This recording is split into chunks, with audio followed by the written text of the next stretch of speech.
네, 계속해서 피의자 신문에 대해서 공부하겠습니다. 이번 시간에는 피의자 신문 시 참여에 관한 규정인데요. 689번을 봐주시기 바랍니다. 243조에서는 피의자 신문과 참여자라는 제목으로 다음과 같이 규정하고 있습니다. 검사가 피의자를 신문하면은 검찰청 수사관 또는 서기관이나 서기를 참여하게 하여야 하고, 사법경찰관이 피의자를 신문하면은 사법경찰관리를 참여하게 해야 한다라고 규정하고 있습니다. 앞서 여러 번에 걸쳐서 말씀드린 것처럼 피의자 신문 시에는 검사가 신문할 때에는 수사관이나 서기관, 서기를 참여하게 해야 하고, 사법경찰관이 신문할 때에는 다른 사법경찰관리를 참여하게 해서 수사를 해야지 혼자서 수사를 할 수가 없습니다. 피의자 참고인 진술을 듣는 경우와 차이점 중에 하나가 되겠습니다.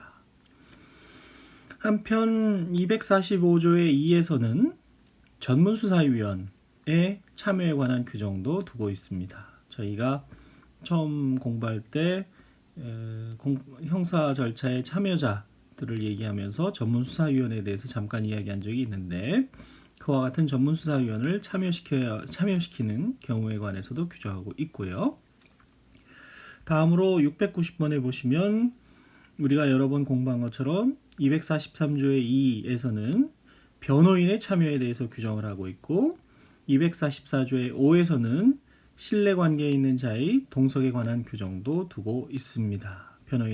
피의자 신문을 할 때 필요한 경우에는 신뢰관계에 있는 자의 동석에 관한 동석을 허용하는 규정도 두고 있다. 그래서 피의자 신문 참여는 이 정도로 살펴보고 피의자 신문 사항으로 넘어가겠습니다. 그동안의 강의를 통해서 피의자 신문에 대해서 이제 어느 정도 대략적인 윤곽 그림을 그려 가셨을 텐데요. 다시 한번 242조에서 어떤 사항을 신문하게 되느냐 정리를 하게 되면, 조문을 보게 되면, 검사 또는 사법경찰관은 피의자에 대하여 범죄사실과, 그렇죠? 범죄사실이 무엇인지 신문을 하게 됩니다. 그리고 정상에 관한 필요사항을 신문한다고 되어 있습니다. 정상이란 말은 이제 형법에 몇 군데에서 등장을 하게 되는데, 이와 같이 정상이라고 쓰는 것으로서 그 형을 정하는데 참고가 되는 모든 사항을 정상이라고 할 수 있습니다. 그래서 이 정상에 관한 사항도 신문을 하게 됩니다. 한편 이익되는 사실을 진술할 기회도 주게 됩니다. 피의자에게 불리한 사실만을 진술하는 것이 불리한 신문만 하는 것이 아니라 이익되는 사실을 진술할 기회도 주게 된다. 그래서 이 이익되는 사실을 진술할 기회를 주어야 한다는 이 규정에 의해서 검사에게는 객관 의무도 부과되고 있다, 이렇게 보고 있는 것이죠. 저희가 검사의 법적 성격, 검사의 지위 이런 부분에서 살펴준 사법기관 이런 걸 살펴보면서 같이 객관 의무에 대해서 살펴본 적이 있습니다. 또 241조는 검사 또는 사법경찰관이 피의자를 신문하면은 먼저 그 성명, 연령, 등록기준지, 주거와 직업을 물어 피의자임에 틀림없음을 확인하여야 한다고 규정한다. 저희가 지난 시간에 그 모의 피의자 신문조서를 통해서 인적사항을 확인하는 것을 본 적이 있지요. 실무상 그에 덧붙여서 전과 관계까지 묻고 여러 가지 피의자의 환경에 관한 사항을 묻고 있습니다. 한편 245조에서는 참고인과의 대질에 관해서 규정하고 있는데, 피의자 신문을 할 때 검사 또는 사법경찰관이 사실을 발견함에 필요한 때에는 피의자와 다른 피의자를 또는 피의자 아닌 자와의 대질을 할 수 있게 그렇게 규정하고 있습니다. 그래서 서로의 진술이 엇갈린다거나 확인이 필요한 경우에는 다른 피의자나 제3자와 대질을 할 수 있는 그런 규정이 있고요. 자, 수사기관 입장에서는 피의자 신문을 함에 있어서 진술의 임의성, 그러니까 진술의 임의성이라는 것은 바꿔서 얘기하면 고문이나 협박, 구속의 부당한 장기화, 기타 이게 피해자 자의로, 임의로 진술한이었다는 것이 진술의 임의성이라는 건데 그런 부분이 훼손되지 않도록 또 신빙성, 진술의 증거 능력이 아니라 증명력이 훼손되지 않도록 피의자 신문을 하면서 주의해야 될 것입니다. 그 중에서 특히 진술의 임의성이 훼손이 되면 형사소송법 309조의 자백 배제 법칙에 의해서 자백의 증거 능력이 부정되게 됩니다. 그래서 그 부분에 대해서도 유의하여야 될 것입니다.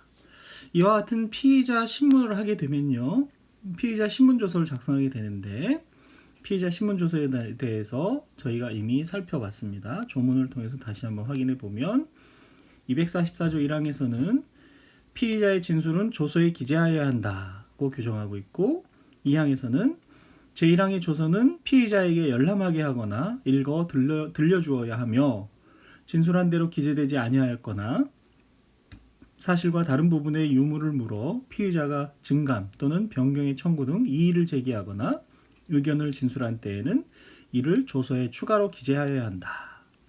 이 경우 피의자가 이의를 제기하였던 부분은 읽을 수 있도록 남겨두어야 한다. 이렇게 규정을 하고 있습니다. 그리고 3항에서는 피의자가 조서에 대하여 이의나 의견이 없음을 진술한 때에는 피의자로 하여금 그 취지를 자필로 기재하게 하고 조서에 간인한 후 기명 날인 또는 서명하게 한다고 규정을 하고 있습니다. 이거를 종래 조서의 형식적 진정 성립이라고 불러왔습니다. 네. 나중에 이제 실질적 진정 성립과 대비되는 개념인데요. 조서의 실질적 진정 성립과 형식적 진정 성립. 그래서 지금은 이 실질적 진정 성립과 형식적 진정 성립을 엄격하게 구별하는 것이 아니라 적법한 절차 방식에 따라서 작성되었느냐라는 개념이 형식적 진정 성립의 개념보다 좀 더 큰 넓은 개념이 되어 있는 거죠. 지난 시간에 말씀드린 것처럼 자필로 기재하게 한 이런 부분 이외에도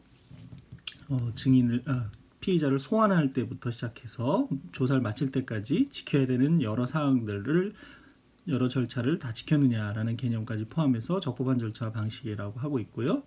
실질적 진정 성립이라는 것은 진술한 대로 피의자가 진술한 대로 기재되어 있는지에 관한 부분으로 그렇게 정리가 되어 있습니다. 나중에 증거법에 대해서 공부하면서 다시 살펴볼 기회가 있을 것으로 생각됩니다.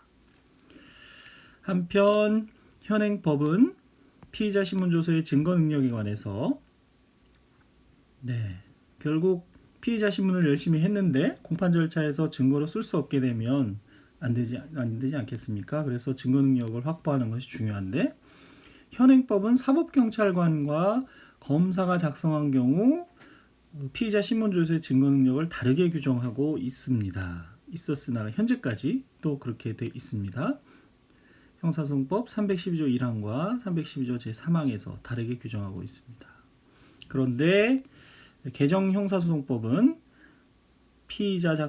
검사 작성의 피의자 신문조서나 사법경찰관 작성의 피의자 신문조서 모두 내용을 부인한다는 것은 내가 그렇게 진술한 것은 맞지만 실제 사실은 그렇지 않다. 이렇게 부인하는 것을 말하는데요. 역시 증거법 시간에 자세히 보겠지만 증거 능력이 없는 것으로 같이 규정하고 있습니다.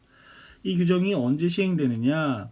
이 규정은 검사의 수사권 축소, 지휘권 폐지 등과 더불어서 2020년 2월 4일, 올 2월 4일 날 개정이 되었는데 그 다른 조항들은 공포 후 2월 4일 공포가 되었는데 공포 후 6개월에서 1년 사이에 시행하도록 되어 있지만 이 증거 능력에 관한 규정은 검사 작성의 피의자 신문조서의 증거 능력을 사법경찰관 작성의 피의자 신문조서와 동일하게 개정한 이 조문은 공포 후 4년 내에, 그러니까 2024년 2월 4일 내에 시행하도록 되어 있대 그 기간 내에 대통령령으로 정하는 시점부터 시행하도록 되어 있습니다. 그래서 약 4년의 유예기간을 두었다고 볼 수 있습니다. 역시 더 자세한 내용은 증거법 강의를 통해서 말씀드리도록 하겠습니다. 공부하도록 하겠습니다. 이렇게 피의자 신문을 하면서 피의자 진술을 영상 녹화할 수도 있습니다. 그래서 244조의 2 제1항은 이렇게 규정하고 있죠. 피의자의 진술은 영상 녹화할 수 있다. 이 경우 미리 영상 녹화 사실을 알려주어야 하며, 자, 피의자 진술 과정, 당신이 진술하는 과정 녹화합니다. 이렇게 영상 녹화 사실을 알려주어야 하며, 조사의 개시부터 조사의 종료까지 전 과정 및 객관적 정황을 영상 녹화해야 한다. 이렇게 규정하고 있습니다. 필요한 부분만 녹화하는 것이 아니고 조사의 개시부터 종료까지의 전 과정 및 객관적 정황을 영상 녹화해야 한다. 이렇게 규정하고 있었고, 같은 조 2항에서 제1항에 따른 영상 녹화가 완료된 때에는 어떤 조치를 취해야 되느냐, 피의자 또는 변호인 앞에서 지체 없이 그 원본을 봉인하고 피의자로 하여금 기명 날인 또는 서명하게 하여야 합니다. 그리고 계속해서 제2항의 경우에 피의자 또는 변호인의 요구가 있는 때에는 영상 녹화물을 재생하여 시청하게 해야 하고, 이 경우 내용에 대하여 이의를 진술하는 때에는 그 취지를 기재한 서면을 첨부해야 한다. 이렇게 규정하고 있습니다. 그럼 이와 같이 피의자 진술을 영상 녹화한 것은 어떻게 사용될 수 있느냐? 네, 703번에서 보는 것처럼 312조 제2항 검사 작성의 피의자 신문조서의 진정 성립을 인정하는 그런 경우가 됩니다. 또 4항 참고인 진술조서의 진정 성립을 인정하는 경우가 되겠습니다. 그리고 5항은 수사 과정에서 피의자 신문조서나 참고인 진술조서에 가름해서 진술서를 작성하게 한 경우에 그대로 312조 1, 2, 3, 4항의 규정이 준용된다는 내용인데요. 그것도 역시 진정 성립을 인정하는 경우에 이 서류들이 전부 피의자 신문조서나 참고인 진술조서, 이런 것들이 전문 서류거든요. 전문 서류가 무엇인지는 또 전문 법칙, 증거법에서 배우겠지만, 일단 여기서는 이렇게만 말씀드리겠습니다.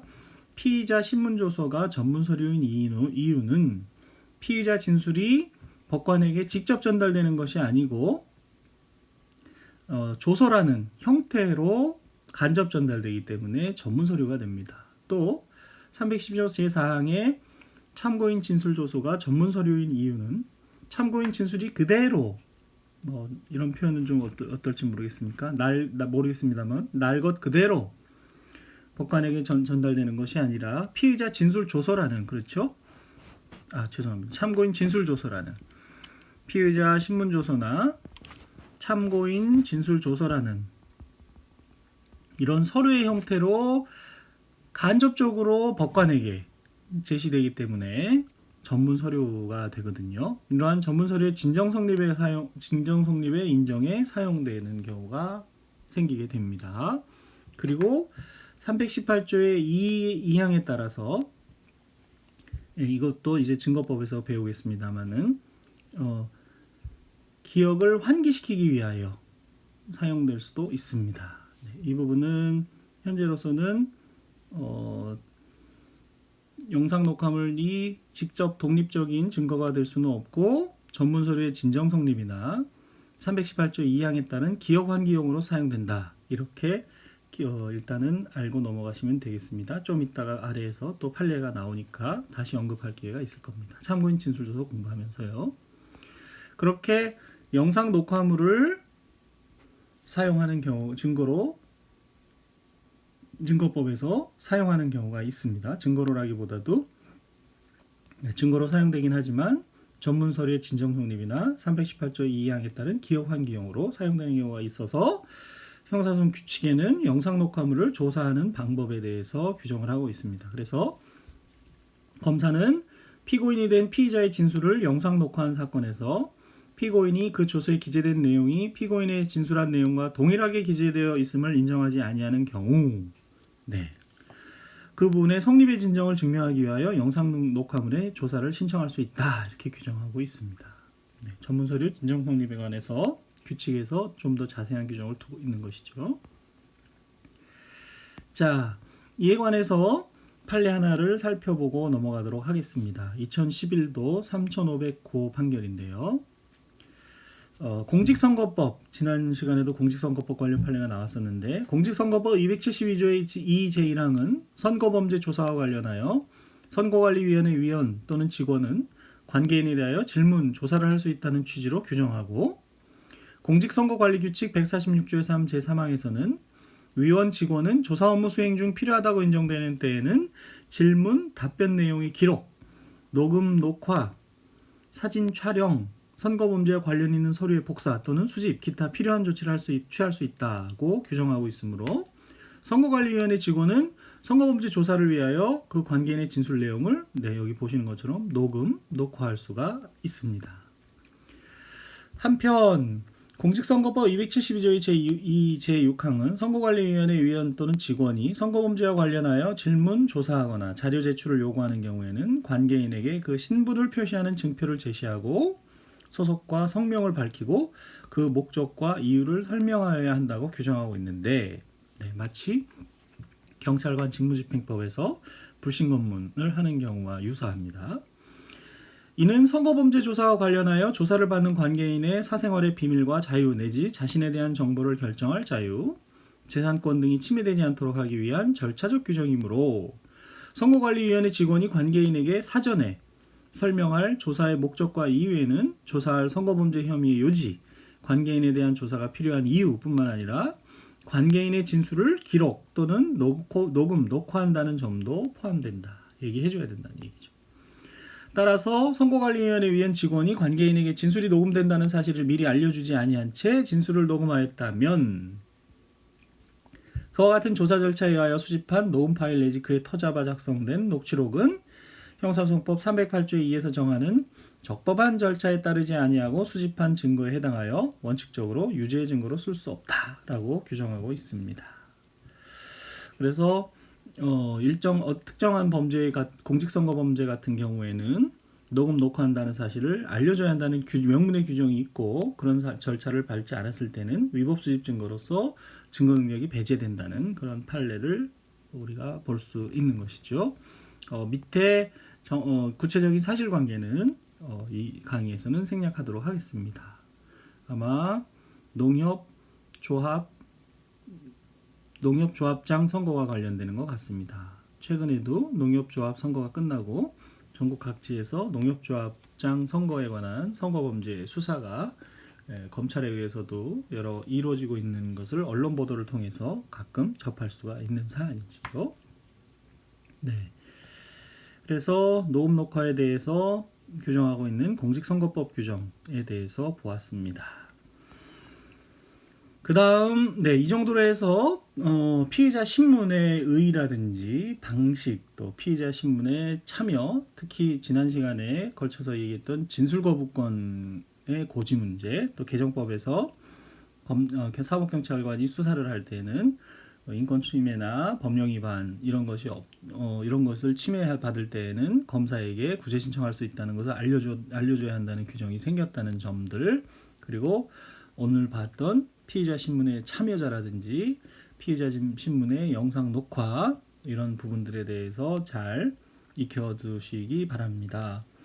형사소송 실무를 하게 되면 훨씬 더 이해가 쉬울 텐데 지금 실무를 잘 모르는 상태에서 공부를 하다 보니 여러 어려운 점이 있으리라고 생각됩니다.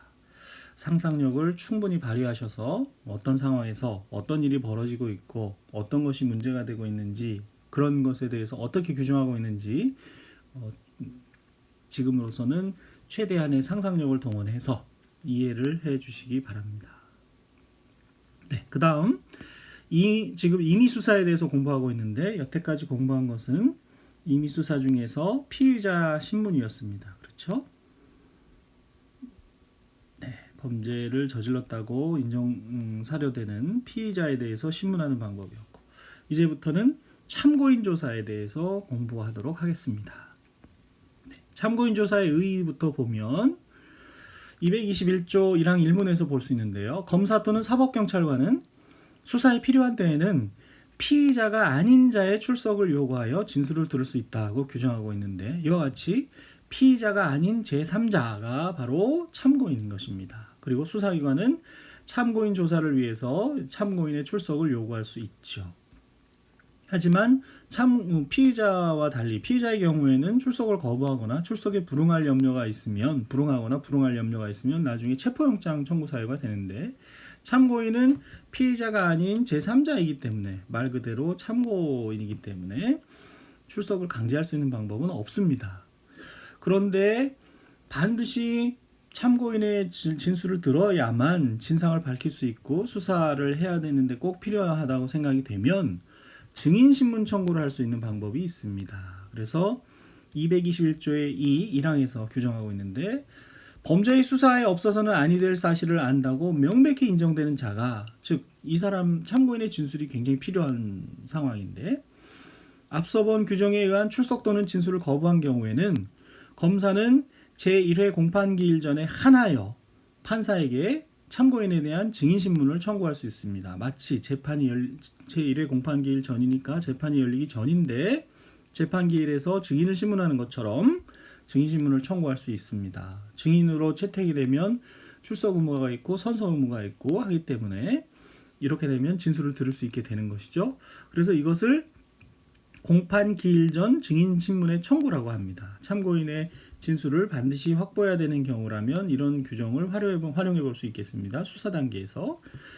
그런데 이것은 시기적으로 제1회 공판기일 전에 제한됩니다. 왜? 제1회 공판기일 이후에는 법원에서 신문을 하면 되기 때문에 그렇습니다. 그래서 이걸 수사상의 증거보전 절차 중에 하나로 보는 것이죠. 좀 더 자세한 내용은 여기 써놨죠. 증인신문 청구에 대한 강의안 1162번 이하에 참조하시면 되겠습니다.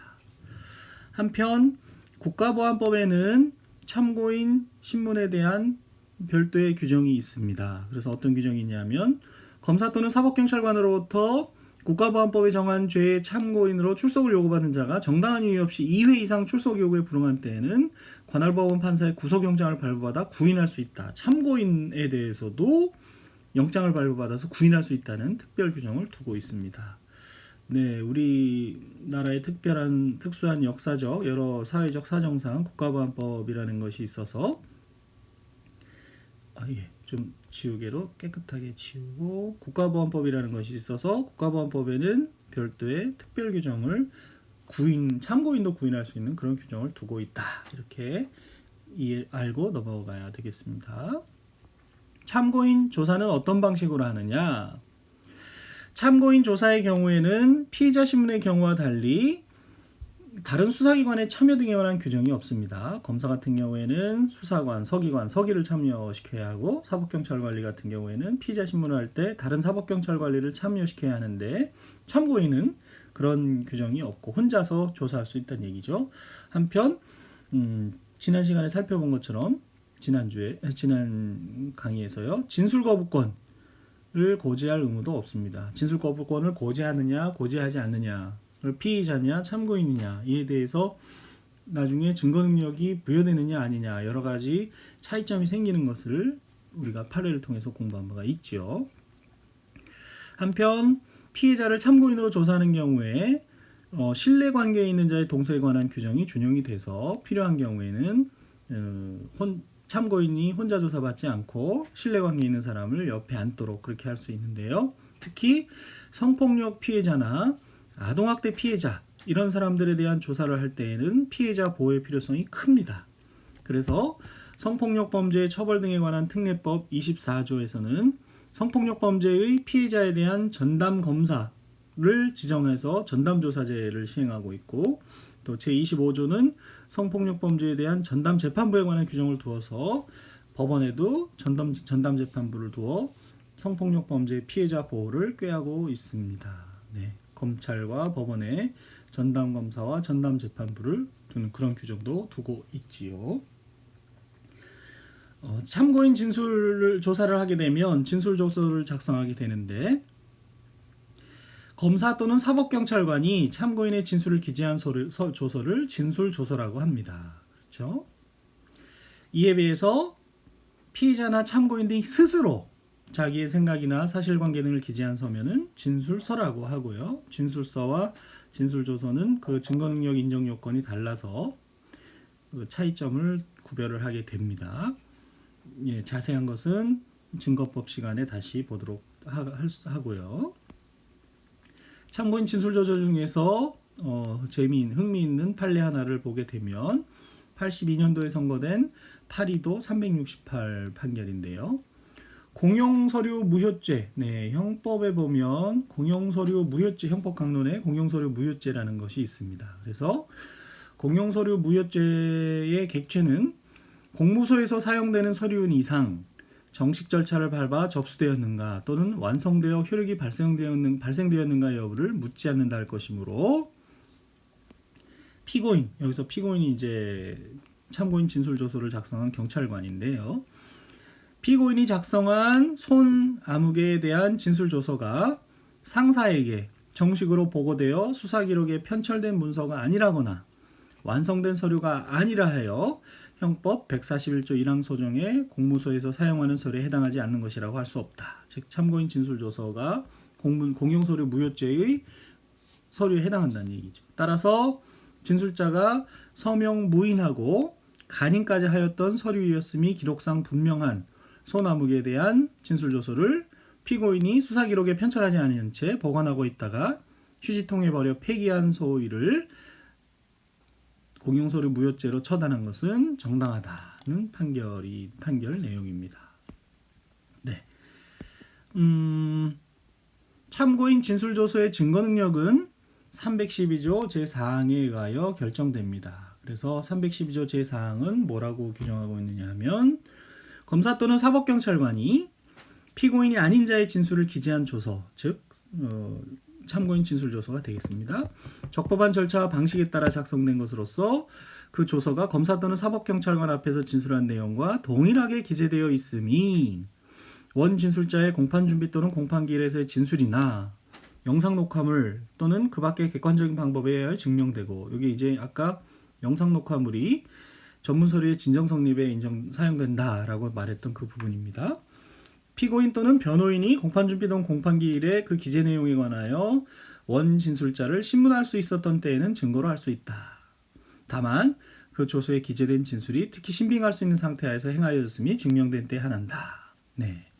자세한 내용은 역시 전문법 측에서 공부를 해야 될 것 같습니다. 제3자의 출석 요구 등 해서 221조 1항에서는 참고인 조서도 참고인 진술도 영상 녹화할 수 있다는 규정을 두고 있습니다.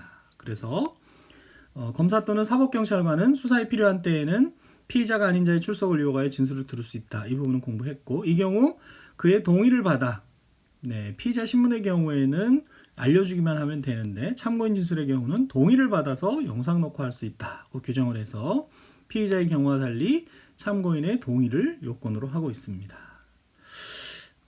앞에서도 잠깐 봤지만 참고인 진술의 영상 녹화물은 위에서 본 312조 제4항, 여기 있죠. 312조 제4항과 뒤에서 공부할 318조의 2 제2항이 정하는 바에 기억 환기용으로 역시 사용될 수 있는데, 이 부분에 대해서는 강의안 4084에서 4093까지 부분을 참조하시면 되겠습니다. 네, 미리 공부가 돼 있으신 분들이나 예습이 필요하신 분들은 이 부분에 가셔서 공부하시면 되겠습니다.